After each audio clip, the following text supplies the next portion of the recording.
So guys, panibagong video na naman tayo at sobrang tagal kong di na nakakapag-upload. By the way, nandito na tayo sa Roblox. Roblox na ang ating lalaruin guys. So dito, gusto kong itay yung mga unit na nakuha ko. Ang mga bagong unit na nakuha ko is Curse King at si Muscular Sorcerer. So, natry ko na si Muscular Sorcerer si kanina. So, ipatry mo na si Curse King. So, patay na muna itong mag ito. Patay na. O na yan. Start na natin ang unti. Effects na naman lagay natin. So, hindi ko pa nakikita ito Nakita ko pa lang yung una niyang skill nung hindi pa siya evolve. Okay, nakita ko ng mga yan. Sleep direction. Nakita ko na yan siya. Pero, ang ganda niya guys. Bleed damage po siya. Bleed damage. At nakuha kong Sonic. Grabe. Next is Fire Arrow.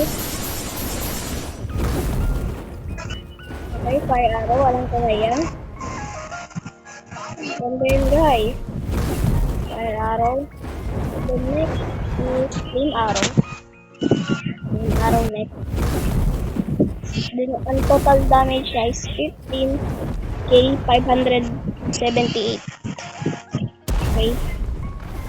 Ito na yun guys. Ito ang last skill niya.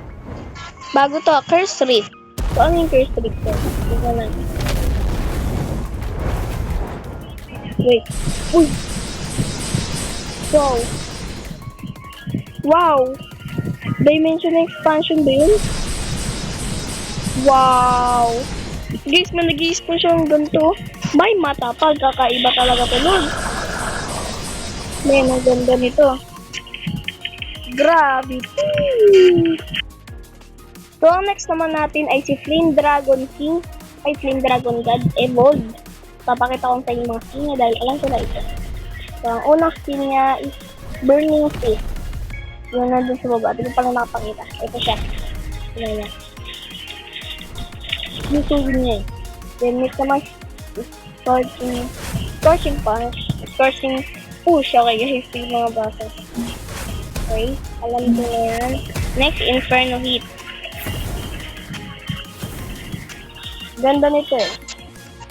Then next is Burning Fury. Maganda itong Burning Fury. Grabe nag-iisa ng malang apoy. Then next is Dragonic Face. Line to line. Sige sa mga kalaban.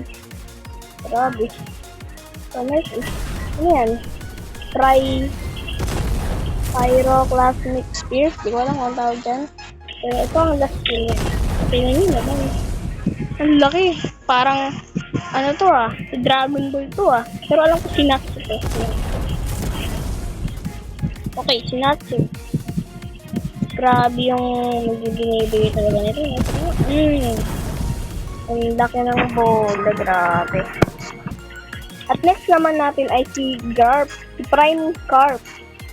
So, ang unang skill niya ay Cannon Shot. Tulad na. And total damage ay 1,487. At next naman, ang next niyang skill ay Triple Shot and total damage 7k. Wow. Kakaiba. At huwag kayo magkalala, meron pong Warrior Queen dito sa dito. Papakita ko yung mga skill niya. Papakita ko mamaya. By the way, ang pinapakita ko lang po pala yung mga unit eh. Hindi ko pa papakita yung mga unit na kailangan makita dahil mag-comment na lang kayo. Okay, ang next naman, ang skin niya ay Admiral Strike. Ay, hindi ko nakita. Tingnan nyo guys. Prime Garp. Tagal ang cooldown Ayun yun guys. Next is Colossal Distraction. Kakaiba yan. Babato yung malaking kanyon. Tignan nyo guys. Babato siya ng malaking kanyon. Ayan na. Next naman ay Monumental Distraction. Ito guys, maganda to kapag maraming makukunin. At kalog lang merong shield. Tingnan nyo kasi guys. Tingnan nyo guys. So, last. Yan na. Boom! Nakita niyo man, diba? Walang damage. Kasi meron silang mga shield. So, at next naman na skill niya, ito, bago to kapag evolve ka. Bago tong skill na to, kapag nag-evolve ka na. Galactic Collision. So, okay. Ayan ang skill niya. Sige niya. Tumatagi siya din. Grabe, ubus lahat ng nasa circle na ito. Ubus lahat ng nasa circle na yan, guys. Patay lahat. Grabe. Then, na total damage na kapag na-max mo ay 31, 435k. 31k. Maganda to. Ito ang pinaka the best damage dealer dito sa larong to. Mythic. Pero sa pagkakaalam ko, meron pang damage dealer dito pero secret, tas may almighty. Hintayin lang natin itong ma-pull. Tapos magbabalik na tayo. So, ang babalik naman natin dito ay ito naman tayo kay Warrior Queen.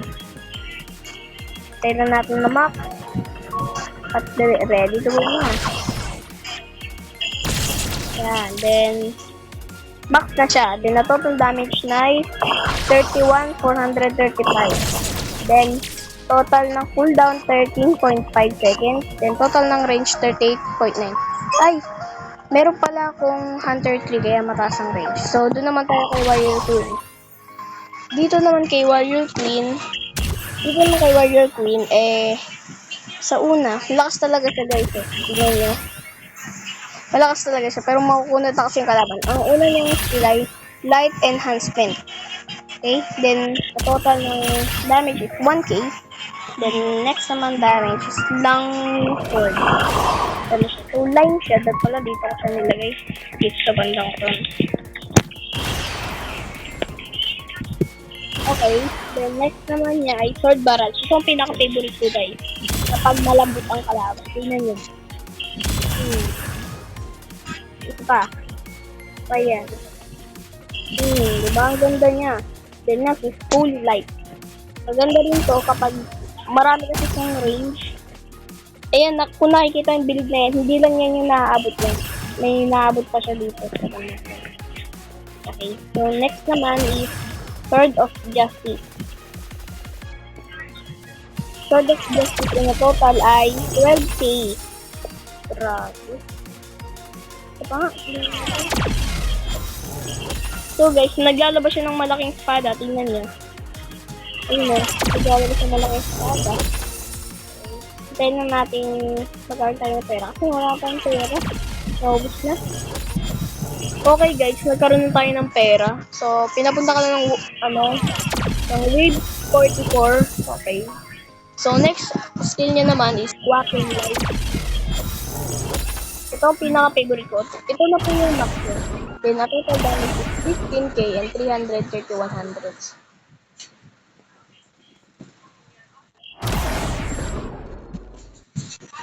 Kasi, ang maganda rin dito is circular siya. So, lahat ng nandun sa loob ng circle na yan is mamamatay po. Depende po yun kung ano ang buhay nila sa damage nito.